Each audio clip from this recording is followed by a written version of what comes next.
Hello बच्चों, let's read the question first. Identify the incorrect statement related to pollination. Pollination से related यहाँ पे incorrect statement बतानी है, तो जो की कॉन्सेप्ट हम यूज करेंगे वो करेंगे पॉलिनेशन की स्टडी.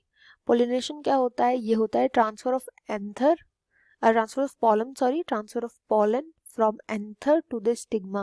स्टिग्मा से, अब क्योंकि ये चल तो सकते नहीं है, तो क्या होता है, डिफरेंट डिफरेंट मीन्स होते हैं जिनके थ्रू पॉलन को ट्रांसफर किया जाता है स्टिग्मा तक.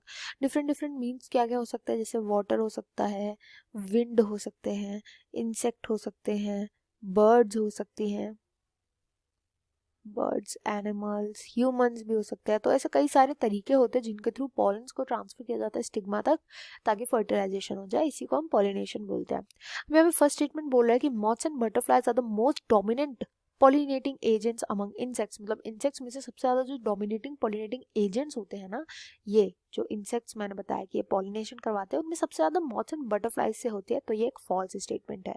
सबसे ज्यादा जो होती है वो बीज के थ्रू होती है. जो भी पॉलिनेशन होता है इंसेक्ट्स से, वो सबसे ज्यादा बीज के थ्रू होता है. तो ये फर्स्ट ही हमारा गलत स्टेटमेंट निकल गया. इसके बाद सेकंड स्टेटमेंट बोला है कि pollination by water is quite rare in flowering plants. And ये बिल्कुल करेक्ट बात है. देखो, पॉलिनेशन जो होता है ना, सबसे ज्यादा फ्लावरिंग प्लांट्स के अंदर होता है इंसेक्ट्स के थ्रू. इंसेक्ट्स में भी सबसे ज्यादा किसके थ्रू होता है? बीज के थ्रू. इंसेक्ट्स, एनिमल्स, इन सबको ज्यादा प्रेफर करते हैं, इसलिए इनके अंदर से स्पेशल ओडर आता है. ये अलग कलरफुल होते हैं ये सभी के सभी. तो पॉलिनेशन बाय वाटर जो होता है ना, वो बहुत रेयर देखने को मिलता है, क्योंकि most of the flowering plants जो होते हैं ना, वो लैंड पे पाए जाते हैं. वाटर में बहुत कम एक्वेटिक फ्लावरिंग प्लांट्स यानी कि एंजियोस्पर्म्स बहुत कम पाए जाते हैं वाटर के अंदर. तो इससे सेकंड भी करेक्ट है.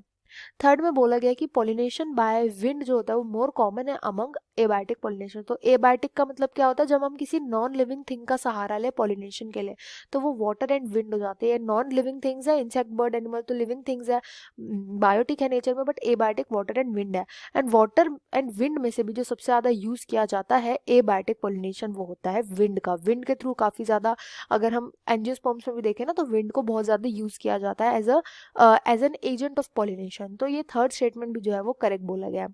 लास्ट फोर्थ स्टेटमेंट बोलिए कि flowers produce foul odours to attract flies and beetles to get pollinated.